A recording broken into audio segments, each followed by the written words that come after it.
Hello, everybody. Welcome to Shades of Spirit, Shining Through Darkness. I really do like that. I do. I feel like we are shining through darkness right now because it's dark. How are you doing, Spirit Walker Nicole? I'm doing well. Thank you. How are you? You're supposed to say my name. We're supposed to introduce each other. We've been practicing. I screwed this up already. Psychic medium Jamie, how are you? I'm doing well. See, look at that. Now we're a team. And we are so excited tonight because we have got the fabulous luminous mystic LaShawn Butler on. Yay! Welcome, LaShawn. Thank you. We're just diving into it because A, it's 30 minutes. B, we don't need the long introductions. You guys know who we are, right? It's exciting to have LaShawn on for our second episode of season 2. And tonight we're going to be talking about, as Thanksgiving is tomorrow, we're going to be talking about how to navigate this time, meaning the holidays, as an empath. And yes, we have done workshops. Actually, LaShawn has done the past 2 workshops. So I want to give her a shout out because for some reason, Spirit is like, nah, man, you ain't doing this. And so I text her about 30 minutes before the workshop because something's come up. And I'm like, here, you're on your own. But that's how Spirit works, right? And we've done a show similar last year. So I'd actually go back and archive either on Transformation Talk Radio or Shades of Spirit LLC or shadesofspirit.com and listen to our navigating as an empath through the holiday episode last year. And this year, I didn't even pull up my notes because I'm just going from how I'm feeling. So a lot of this year, I believe, is going to be how we feel right now, right? We've got a year under our belt in the radio scene. And then just our own experiences now. It's just evolving what we do. Thank you for showing up.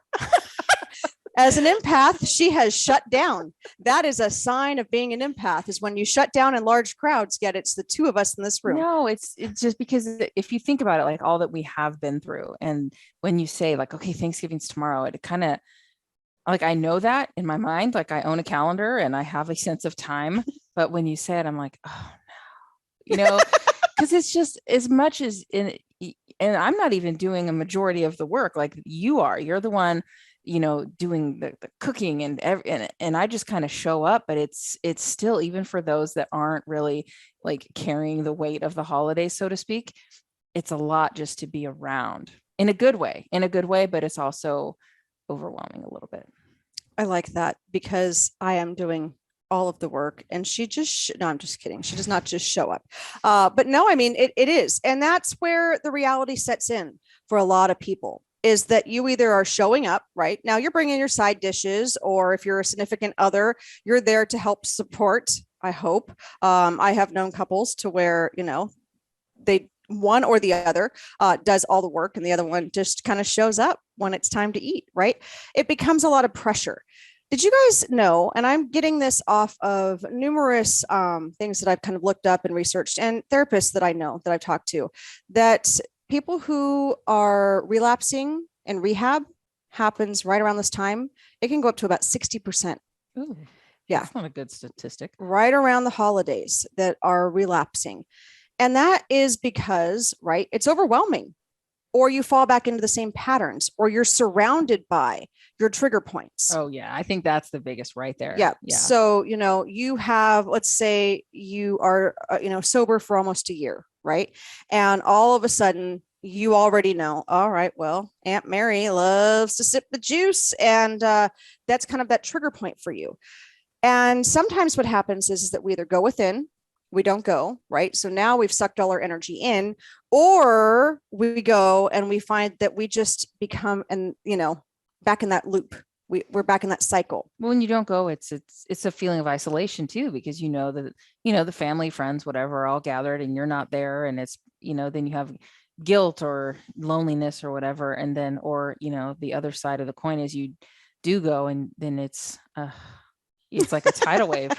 It's a tidal wave of emotions and opinions and little slights here and there, maybe offhanded, and then like backhanded compliments. And it's a lot. even if you're not going through a recovery, just, it doesn't have to be just drugs or alcohol, right? It can be emotional, it can be mental, it can be physical, right? Even if you're healing physically, like I'm doing, and then you're putting in that work and you're still like, oh my gosh, these people are coming to Thanksgiving. I only say it that way because LaShawn is coming and she's over there laughing at me. I'm actually really excited for Thanksgiving this year. Oh, yeah. But you're still like, okay, I'll just, I know how my mom's going to be. So we're just gonna go into this space protected. But guess what? We don't. And that's part of being an empath. So I'm not saying, we're not therapists over here, right? Please, if you need to reach out, we're going to put back on that hotline on our website like we do through the holidays. Because if you need help, if you need support, there are support systems out there for that. But what we do as energy workers is that we bring a different light through the darkness. And we, wow, that was a good one. But we bring that light in that sometimes we can help navigate to that energy path. So I do work with therapists from time to time with their clients, working on the energy aspect of it, where they're working on the mental part of it. And it shows to be proven, and not just what we do, but in research now. You look at Reiki, you look at massage, they're offering it in hospitals. And I know this from family experience. And so one of the main hospitals here in San Diego, we had a family member in years ago for heart issues. And they actually came to the room and asked if they'd be interested in Reiki or massage therapy. Well, of course, this person in the family wasn't quite the believer in all of that and was like, what are you talking about? And pushed him out. But energy work is now infiltrating through our medical facilities and system, which I am so excited to see and can't wait to be a process of it.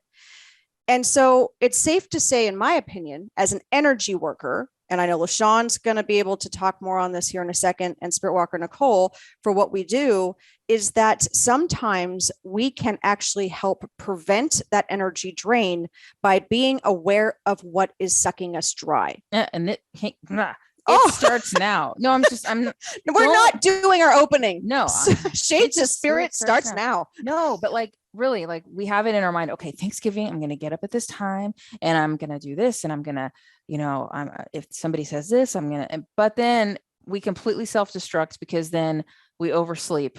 The dog throws up, the oven stops working, whatever it is. And then we just let that everything we're giving attention to takes a little more energy, and your best intentions that you had already kind of started thinking about, but you didn't start it now. You didn't start like, hey, no matter what happens, I got this.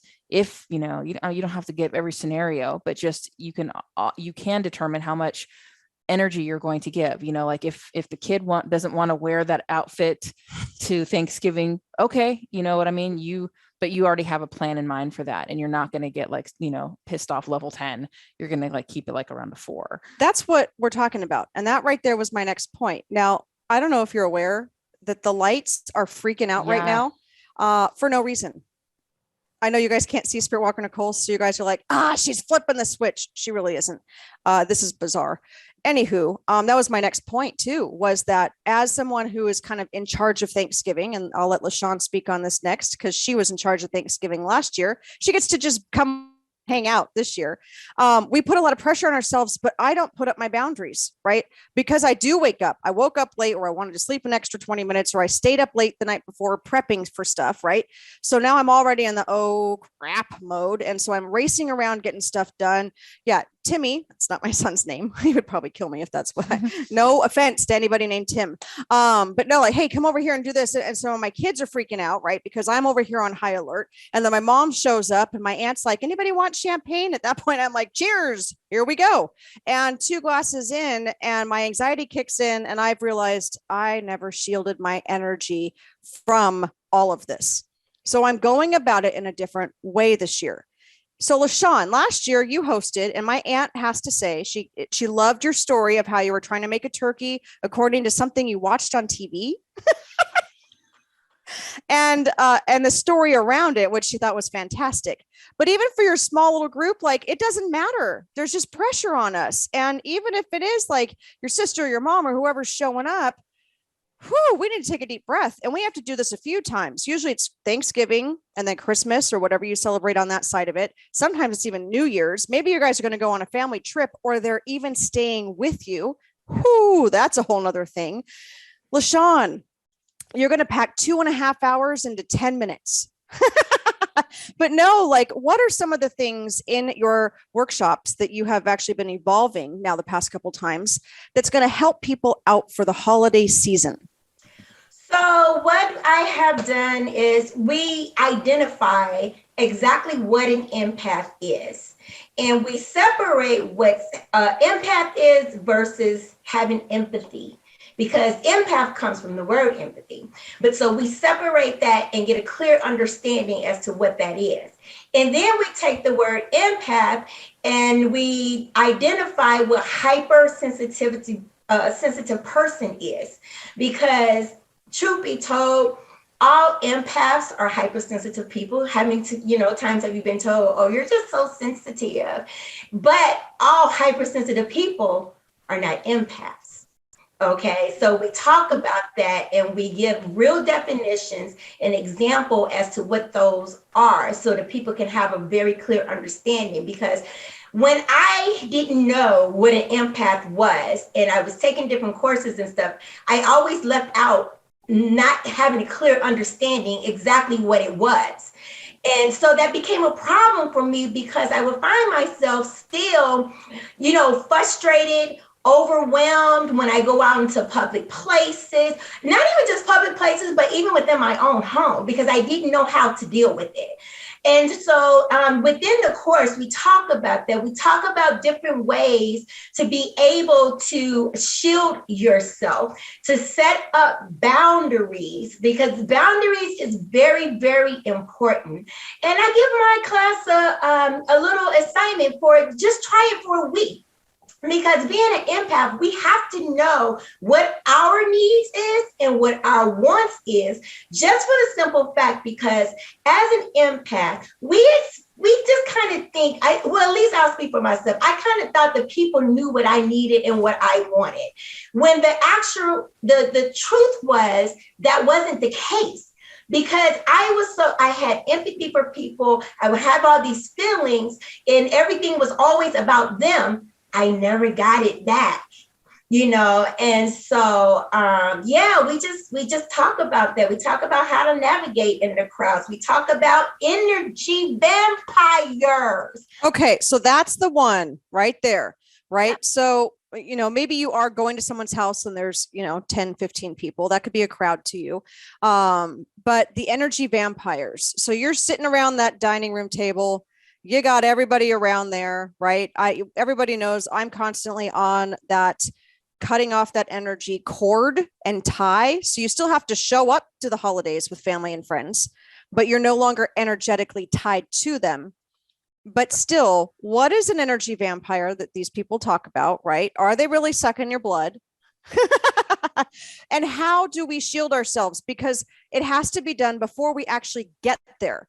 But also, if we forget, like I have done time and time again, even to this day, how do we help ourselves in the moment? So with the energy vampires, I think one of the most important things is to be able to understand what an energy vampire is and how they specifically affect you, identifying what the characteristics of those vampires are. So I'm just going to give you a couple of examples. One is it's someone who always has one up on you. So if you say, oh my God, I went and I got 2 eggs today. And they say, oh, well, wait a minute, I got 3. And it's just like, okay, it's always about them. They use your kindness against you, okay? And they're usually codependent and they rely on you to fix their issues, okay? Some of them are bullies, are very critical. They criticize a lot. That's where the gossiping and stuff come in at, and they're usually like gaslighters, you know, and they have the tendency to lie. This is just my personal thoughts and the things that I've experienced and how I figured out what it was for me. And this is also a person who's not able to admit their mistakes, guilt trip you, play the victim, and usually are involved in like some kind of drama. Now that's some of the characteristics that works for me and as to how I know. Now, it's so funny because you know, you guys, if you followed us, you'll hear me say, I take people that I want to break up with to Starbucks. Okay. Yeah, you do. You really do. And I have not been invited yet. Have you, Spirit Walker Nicole? Actually, yes. Oh, well, then we'll have to maybe rescind. We'll just invite Tommy to dinner on Thursday tomorrow. It's fine. Right. But I actually do. I take my energy from me and I'll take them to Starbucks, and I would just have a conversation with them and let them know why we are here today, what it is that they have done for me, how much of my energy that they have sucked out of me. And I always give them the opportunity to express their feelings, express their thoughts. And honestly, I still stay friends with some of them, and some of them I just really had to let go because I had set my boundaries. And I was letting them know what those boundaries were. Either we can fix this or we can't. There's no gray line, because this is really about me and my feelings and my thoughts, and not about you. And when you get into that mode and that mindset, it really upsets people. But that's one of the things that I personally do. However, when being an empath, it's very important to know what your needs and wants are. Okay, so here's a couple of things to ask yourself. Okay, do you want anything right now? And if you do, what is it? Okay. Now, is that with those people or just in general in life? Okay, so I guess this is more or less about what we as empath need, so that we can identify what we need from other people. So I guess that's kind of sort of like the boundaries aspect of it as well. So, but identifying it is extremely important, because if we don't, then we're in the middle of it and we're sitting with, you know, Aunt Mary again. Yeah. And we're like, oh no. Exactly. Yeah. And if we don't know what we want or what we need, then that's going to be a problem, because you really have to work on yourself. One of the things that I do, because you're right, Thanksgiving, the holidays, even if it's just me and my household with my family and my friends, I have to put a shield up. Before I even get out of the bed, the first thing I do is have a conversation with my higher ups. So whatever they were, whoever they are for you. For me, I call them my higher ups. They are my team. And I put this shell over me. I do the white light. One of the things that I learned in my empath class is everybody has their own thing that they do. And the white light doesn't work for everybody. And I thought one of the most interesting things was someone said, well, when I bring in the white light, it's more foggy. And with that, I know that I'm being attacked, that these things can seep in. And so what I did was gave her another view about that, and it's called the eggshell visualization. And and she loved that idea. I haven't talked to her to know if it's actually worked for her, but there's, it's just a start. Okay, so that's my question right here. What do you use, LaShawn, as your shield, right? Because a lot of people, we get this question a lot because we talk on it so much, both as energy workers, Reiki masters, intuitives. We're always talking about shielding our energy to keep it within. So let's each of us give a quick description of what we use as our shields and who we connect with to do it, to be able to help people who aren't quite familiar with building it or confident enough yet to do so.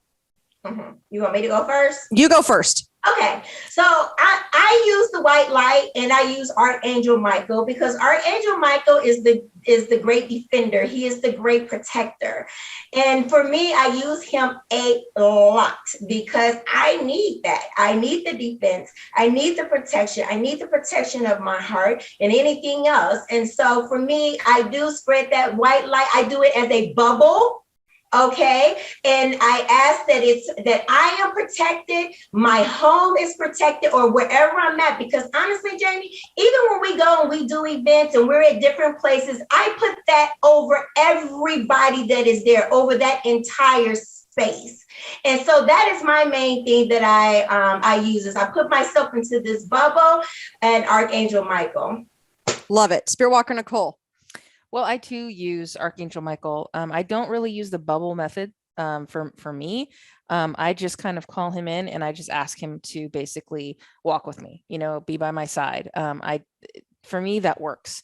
I like him just sort of coming with me throughout the day. And, I listen for guidance, wisdom, whatever I need. But for me, it's very comforting and effective to just have that Archangel with me. And then no matter what comes at me throughout whatever, I know that it's going to be fine because he's there. I love it.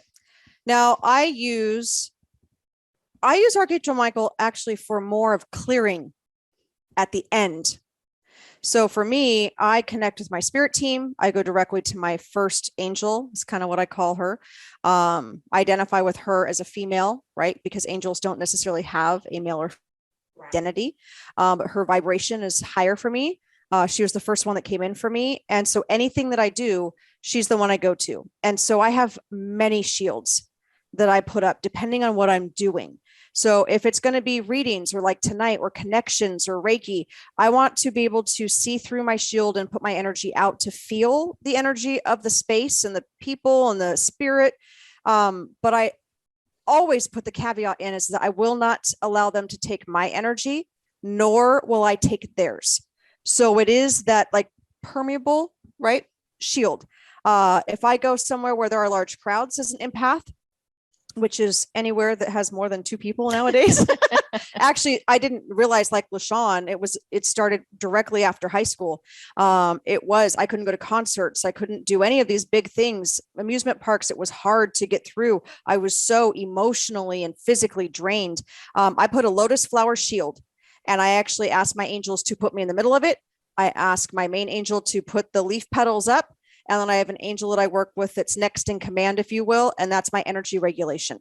And so I cannot have energy come in, nor is mine going out. And I'm actually being refueled while I'm in there. Now, take the holiday, for example, or like LaShawn said, anytime the friggin' family's over, right? Or a birthday party or whatever it is. And I'm 11 o'clock and all of a sudden 3 people show up. It's 1 o'clock and I'm like, I have got a raging headache. I'm fatigued. Like I feel drained. I didn't put my shield up before they got here. So I call in my entire spirit team to surround me. I don't have time necessarily. And it doesn't even take that long, right, guys? Like it's a quick thought and they're there.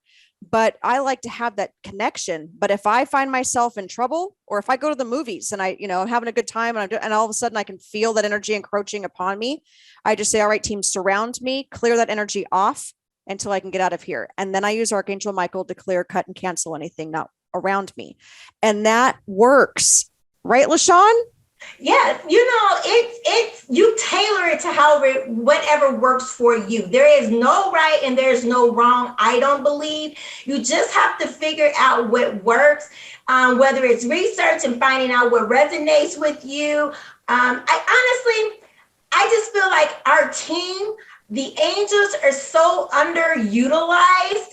And that's because of lack of knowledge as well, I believe. But it really is just a matter of saying, hey, okay, I need you guys to come over here and help me out today because, my aunt is coming and she be doing the mostest and we need to get this, taken care of. So yes, no, I totally agree.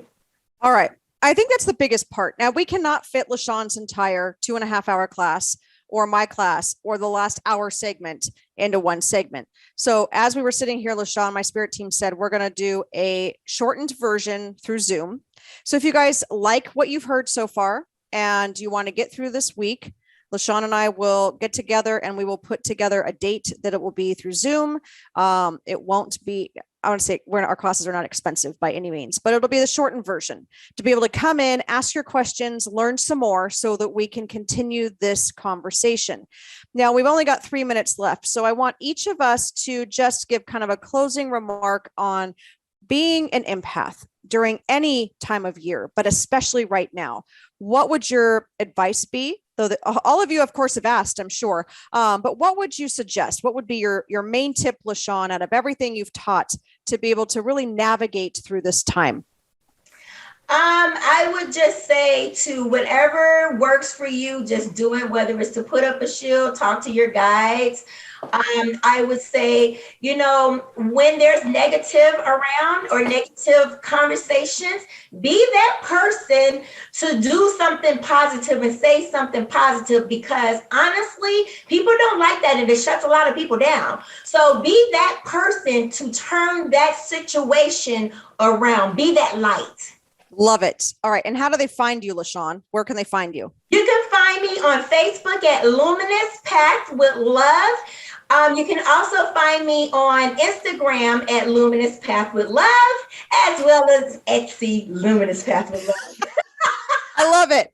Now, Spirit Walker Nicole, quickly, what is your advice, your knowledge that you've taken in so far here? Well, if you're listening to this, you're obviously an empath. You didn't get here by mistake. So recognize that you are an empath. Don't let it destroy you. Like, accept it. Okay. Here, you know that about yourself.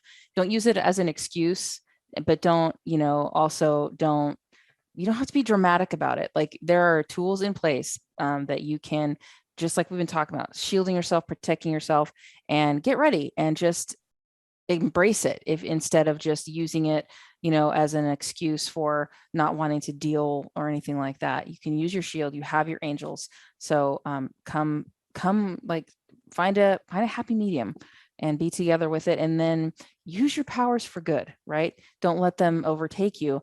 But maybe, when you see that maybe there's a family member acting a little bit off, and you can kind of, use that power to help other people, but protecting yourself in the process. Love it. And I pulled a card out of the Universal Love Guidebook. It is the Earth Connection.